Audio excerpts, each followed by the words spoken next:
رضی اللہ تعالیٰ عنہ تاج المحدثین فرماتے ہیں مجھے علم والی محفل میں ایک گھڑی بیٹھنا پوری رات نفلی قیام کرنے سے زیادہ محبوب ہے۔ اور حضرت ابن عباس سے روایت ہے رسول اللہ علیہ السلام نے فرمایا النظر الی وجہ العالم عبادہ، علم والے دین کا علم رکھنے والے شخص کے محض چہرے کو دیکھنا ہی اللہ تعالیٰ کی گویا عبادت کرنا ہے۔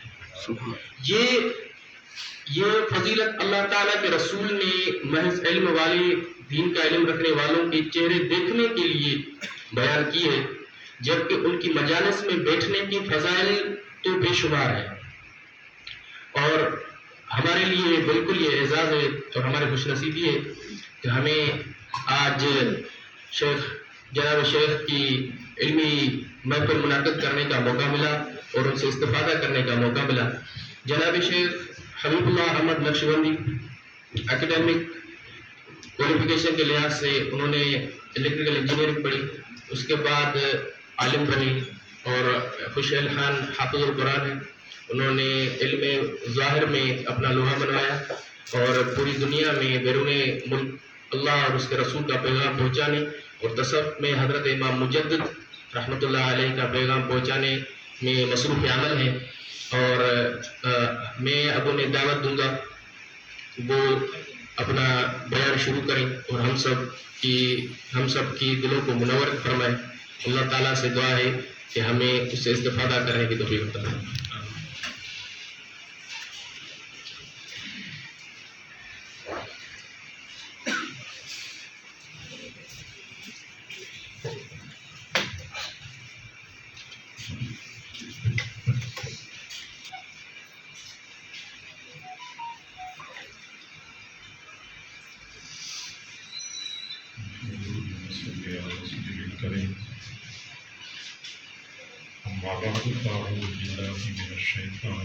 بسم اللہ الرحمن الرحیم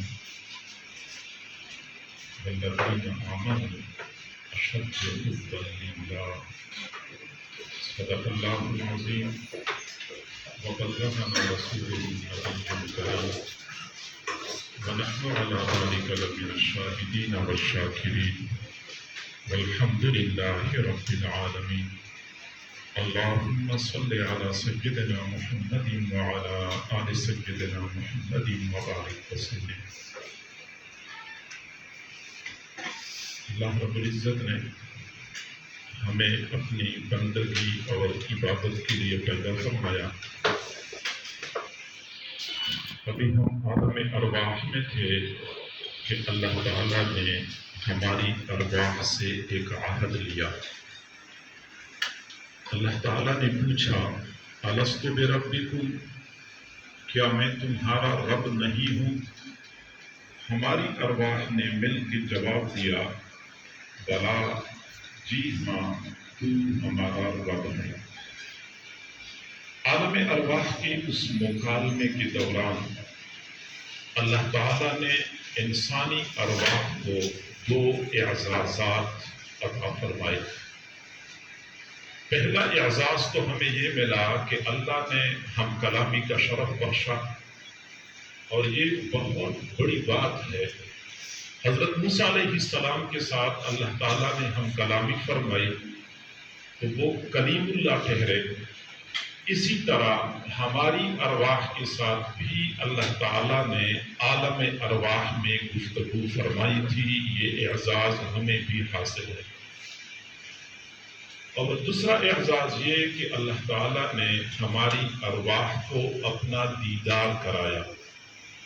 چنانچہ مفسرین فرماتے ہیں کلمہم عیانا، اللہ تعالیٰ نے انسانی ارواح کے ساتھ بلا حجاب گفتگو فرمائی۔ تو ہمیں دو اعزازات نصیب ہوئے، ایک تو اللہ نے ہم کلامی کا شرف بخشا، دوسرا ہمیں اپنا دیدار کرایا۔ ان دو اعزازات کے نتیجے میں انسان کو دو اور نعمتیں مل گئیں۔ ہم کلامی کے نتیجے میں انسان کو شوق علم نصیب ہوا۔ ہر انسان فطری طور پہ علم کو پسند کرتا ہے، ہر بندہ یہ چاہتا ہے کہ میری معلومات زیادہ ہوں، چنانچہ بڑے حضرات تو چاہتے ہی ہیں، چھوٹے چھوٹے بچے بھی یہ چاہت رکھتے ہیں کہ مجھے زیادہ باتوں کا علم ہو۔ بچہ بالکل چھوٹا ہوتا ہے، اپنی امی اور ابو سے مختلف سوالات پوچھتا ہے، ابو یہ کیا ہے اور امی یہ کیا ہے اور ابو یہ کیا ہے۔ مختلف چیزوں کے بارے میں بچے تجسس میں مبتلا ہوتے ہیں اور سوالات پوچھتے ہیں۔ ان کی بھی یہی چاہت ہوتی ہے کہ میری معلومات زیادہ ہوں۔ آپ اپنے بچے کو خوبصورت اور قیمتی کھلونا لے کے دے دیں، شام کے وقت آپ دیکھیں گے تو وہ کھلونا 2 ٹکڑوں میں تقسیم ہو چکا ہوتا ہے۔ اس کی وجہ یہ ہوتی ہے کہ بچہ یہ معلوم کرنا چاہتا ہے کہ اس کے اندر کا فنکشن کیا ہے، اس کے اندر کا سسٹم کیا ہے، تو سسٹم معلوم کرنے کے لیے بچہ کھلونے کو 2 ٹکڑوں میں تقسیم کر دیتا ہے۔ بالکل چھوٹا بچہ، آپ بالکل چھوٹی سی گیند اس کو دے دیں، وہ فوراً منہ میں ڈالتا ہے۔ نفسیات کے ماہرین کہتے ہیں کہ بچہ یہ تجسس میں ہوتا ہے کہ یہ چیز ہے کیا، اس کی حقیقت کیا ہے، تو وہ منہ میں ڈال کے اس کی حقیقت معلوم کرنے کی کوشش کرتا ہے۔ تو فطری طور پہ انسان علم کو پسند کرتا ہے۔ صبح ہوتی ہے، ہم مختلف چینلوں پہ خبریں سنتے ہیں، اخبارات پڑھتے ہیں۔ اخبار کیوں پڑھتے ہیں؟ مشرق کی خبریں، تو مغرب کی خبریں، امریکہ کی خبریں، افریقہ کی خبریں، جن خبروں سے ہمارا دور کا بھی کوئی واسطہ تعلق نہیں ہوتا، پھر بھی جی چاہتا ہے کہ مجھے معلوم ہونا چاہیے کہ دنیا میں کیا ہو رہا ہے۔ تو دنیا میں جو کچھ ہو رہا ہے وہ کرنے والے کر رہے ہیں، ہمارا اس سے کیا تعلق؟ بندے کی چاہت ہوتی ہے کہ مجھے معلوم ہو۔ ایک آدمی سفر کر رہا ہوتا ہے، اپنی گاڑی دوڑا رہا ہوتا ہے، تو راستے میں 4-5 بندے ایک جگہ پہ کھڑے نظر آتے ہیں، یہ فوراً گاڑی روک لیتا ہے، پوچھتا ہے کیا ہوا، یہاں تم کیوں کھڑے ہو؟ تو اللہ کے بندے، آپ نے تو اپنا سفر کرنا تھا، یہاں بھی کیوں رک گئے؟ بس ویسے میرا خیال تھا کہ پتہ کر لوں کیا ہو رہا ہے۔ یعنی ہر بندہ یہ چاہتا ہے کہ میری معلومات زیادہ ہوں۔ علم کا شوق ہمارے اندر موجود ہے، اور یہ شوق ہمیں اس دن ملا جس دن اللہ تعالیٰ نے اپنی ہم کلامی کا شرف ہمیں بخشا۔ اور دوسرا، جو اللہ نے ہمیں اپنا دیدار کرایا، اس کے نتیجے میں انسان کو سوز عشق نصیب ہوا۔ چنانچہ ہر بندہ فطری طور پہ حسن پرست ہے۔ حسن، خوبصورتی جہاں کہیں نظر آتی ہے، بندہ اس کی طرف مائل ہو جاتا ہے۔ خوبصورت پرندہ دیکھتے ہیں تو ہم اس کو دیکھنے لگ جاتے ہیں، خوبصورت جانور دیکھا تو اس کے تماشا میں وہاں ہو گئے، خوبصورت پھول دیکھا تو اس کو دیکھنے کے لیے ہم کھڑے ہو گئے، خوبصورت ٹھپا دیکھا تو اس کو ہم دل دے بیٹھے۔ جہاں کہیں خوبصورتی نظر آتی ہے، ہم بے اختیار اس کی طرف مائل ہو جاتے ہیں۔ اس کی وجہ یہ ہوتی ہے کہ چونکہ دنیا میں جتنی خوبصورتی ہے، یہ در حقیقت اللہ تعالیٰ کے لازوال حسن کا پرتو ہے جو مختلف چیزوں پر پڑ چکا ہے۔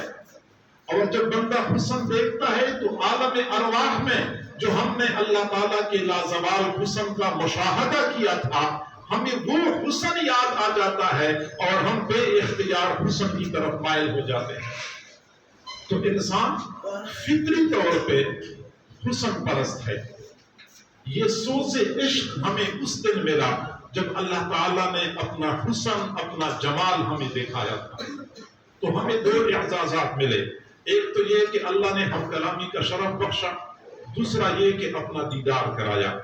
ہم کلامی کے نتیجے میں انسان کو شوق علم نصیب ہوا، اور دیدار خداوندی کے نتیجے میں انسان کو سوز عشق نصیب ہوا۔ اب اگلی بات آپ توجہ سے سنیں کہ شوق علم کے لیے اللہ رب العزت نے انسان کے سر میں بھڑکتا ہوا دماغ فٹ کر دیا۔ یہ دماغ یہ علم کا برتن ہے، اور اس کا کام کیا ہے؟ اس کا کام یہ ہے کہ یہ ہر وقت سورا گورا ملاتا ہے اور نتائج نکالتا ہے۔ یہ دماغ ہر وقت کسی نہ کسی مسئلے میں سوچ رہا ہوتا ہے، غور کر رہا ہوتا ہے، نتائج نکال رہا ہوتا ہے، کیونکہ دماغ کا کام یہی ہے۔ اسی مقصد کے لیے اس کو بنایا گیا ہے، چنانچہ یہ ہر وقت سوچ بچار کرتا رہتا ہے۔ اور اگر کوئی بندہ یہ عزم کر لے کہ میں تھوڑی دیر کے لیے ایسا بیٹھ جاتا ہوں کہ میں کچھ بھی نہیں سوچوں گا، تو وہ بیٹھ جاتا ہے، وہ کچھ بھی نہیں سوچ رہا ہوتا، لیکن اس وقت بھی وہ یہی سوچ رہا ہوتا ہے کہ میں کچھ بھی نہیں سوچ رہا، وہ سوچ رہا ہوتا ہے کہ میں کچھ بھی نہیں سوچ رہا، لیکن اس وقت بھی دماغ اپنا کام کر رہا ہوتا ہے۔ یہ پھڑکتا ہوا دماغ یہ علم کا برتن ہے۔ اور سوز عشق کے لیے اللہ تعالیٰ نے انسان کی سینے میں دھڑکتا ہوا دل نصب کر دیا۔ یہ عشق کا مرکز ہے، یہ عشق کا برتن ہے۔ چنانچہ جس طرح آنکھ کا کام ہے دیکھنا، ناک کا کام ہے سونگھنا، زبان کا کام ہے بولنا، کان کا کام ہے سننا، ایسی ہی دل کا کام ہے محبت کرنا، اور یہ محبت کر کے رہتا ہے۔ میری آنکھیں ہیں الحمدللہ ٹھیک ہیں، کھلی ہیں، اب میں چاہوں یا نہ چاہوں مجھے سامنے والی چیزیں نظر آئیں گی۔ میرے کان ہے ٹھیک ہیں، تو میں چاہوں یا نہ چاہوں اس میں آنے والی آوازیں مجھے سنائی دیں گی۔ ناک ٹھیک ہے، میں چاہوں یا نہ چاہوں اس نے خوشبو اور بدبو کا احساس کرنا ہے، چونکہ یہ ان کی ڈیوٹی ہے۔ آنکھ اپنا کام کر رہی ہے، کان اپنا کام کر رہے ہیں، ناک اپنا کام کر رہی ہے۔ ایسی ہی اگر دل ہے، دل صحیح ہے، یہ دھڑک رہا ہے، یہ ضرور بھی ضرور کسی نہ کسی کے ساتھ محبت کرے گا۔ یہ ہو نہیں سکتا کہ سینے میں دل ہو اور دل صحیح ہو اور یہ کسی سے محبت نہ کرے۔ پتھر سے ہو، خدا سے ہو، یا پھر کسی سے ہو، پتھر سے ہو، خدا سے ہو، یا پھر کسی سے ہو، آتا نہیں ہے چین محبت کیے بغیر۔ ضرور بھی ضرور بندہ کسی نہ کسی کے ساتھ محبت کرتا ہے، یا دل میں اللہ کی محبت ہوگی، یا فانی مخلوق کی محبت ہوگی، یا مال پیسے کی محبت ہوگی، کسی نہ کسی کی محبت میں یہ دل گرفتار ہوتا ہے۔ تو میں دوبارہ ذرا دہراتا ہوں اپنا نقطۂ آغاز سے کہ اللہ تعالیٰ نے عالم ارواح میں ہمیں دو اعزازات عطا فرمائے۔ ایک تو ہم کلامی کا شرف بخشا، دوسرا اپنا دیدار کرایا۔ ہم کلامی کے نتیجے میں ہمیں شوق علم نصیب ہوا، دیدار خداوندی کے نتیجے میں ہمیں سوز عشق ملا، اور شوق علم کے لیے اللہ نے انسان کے سر میں پھڑکتا ہوا دماغ فٹ کر دیا، اور سوز عشق کے لیے سینے میں دھڑکتا ہوا دل نصب کر دیا۔ اب اگلی بات سنیں کہ شوق علم کی تکمیل کے لیے اللہ تعالیٰ نے آسمانی کتابوں کا سلسلہ جاری فرمایا۔ یہ تورات، انجیل، زبور اور خاص طور پہ قرآن علوم کا خزانہ، اور جو لوگ علم کے پیاسے ہوتے ہیں ان کتابوں میں غور و فکر کر کے اپنے علمی پیاس بجھاتے ہیں۔ یہ علم کے خزانے ہیں، یہ شوق علم کی تکمیل کے لیے دنیا میں اتارے گئے ہیں، اور سوز عشق کی تسکین کے لیے اللہ تعالیٰ نے حضرات انبیاء کرام کو دنیا میں بھیجا ہے۔ حضرات انبیاء کرام کی قلوب اللہ رب العزت کی محبت سے منور اور معطر ہوتے تھے، اور وہ اپنے شاگردوں، اپنے صحابہ کرام کے دلوں میں اب اللہ تعالیٰ کی محبت کو منتقل کیا کرتے تھے۔ تو شوق علم کی تکمیل کے لیے اللہ نے آسمانی کتابیں نازل فرمائی، اور سوز عشق کی تسکین کے لیے اللہ تعالیٰ نے حضرات انبیاء کرام کا سلسلہ جاری فرمایا۔ اب یہاں تک تو ہمیں بات سمجھ آ گئی۔ اب اگلی بات سنیں کہ جیسے انسان کی فطرت ہے کہ وہ علم چاہتا ہے، اور اسی فطری شوق نے انسان کو زمین سے فضاؤں میں، فضاؤں سے خلاؤں میں اوپر جانے پر مجبور کر دیا۔ چنانچہ بہت اعلیٰ قیمتی دوربینی ایجاد کر کے خلاؤں میں یہ ہر وقت گھومتے رہتے ہیں۔ کوئی نیا سیارہ مل گیا، نیا ستارہ دریافت کر لیا، اتنا خوش ہو جاتے ہیں۔ یہ زمین کی گہرائی میں کھوج لگاتے ہیں، یہ پہاڑوں کی سینوں کو چاک کر کے اندر کے راز معلوم کرنا چاہتے ہیں، یہ سمندر کی گہری اور تاریک لہروں کے اندر گھس کے وہاں اپنے مطلب کی باتیں ڈھونڈ رہے ہوتے ہیں۔ چاند پہ قدم رکھنے کے بعد مریخ پہ آبادکاری کی کوششیں کر رہا ہے۔ یہ کیا وجہ ہے؟ شوق علم ہے۔ چاہتا ہے میری معلومات زیادہ ہوں، مجھے وہ کچھ معلوم ہو جو دنیا میں کسی کو معلوم نہ ہو۔ انسان کی فطری ضرورت ہے۔ اور بندے کو مزہ آتا ہے جب بندہ کچھ نہ کچھ علم حاصل کر لیتا ہے. یہ میرے سامنے طلباء ہیں، طالبات، بیٹیاں موجود ہیں. جس دن استاد کا لیکچر صحیح سمجھ میں آ جاتا ہے بندے کا دل خوش ہوتا ہے، کیونکہ دماغ کو اس کی تشنگی دور ہو جاتی ہے، پیاس بجھ جاتی ہے کہ واقعی مجھے بات سمجھ میں آ گئی ہے. اور دوسری فطری ضرورت وہ سوز عشق ہے. انسان ضرور بھی ضرور کسی نہ کسی سے محبت کرتا ہے. اب ہمارا کام کیا ہے؟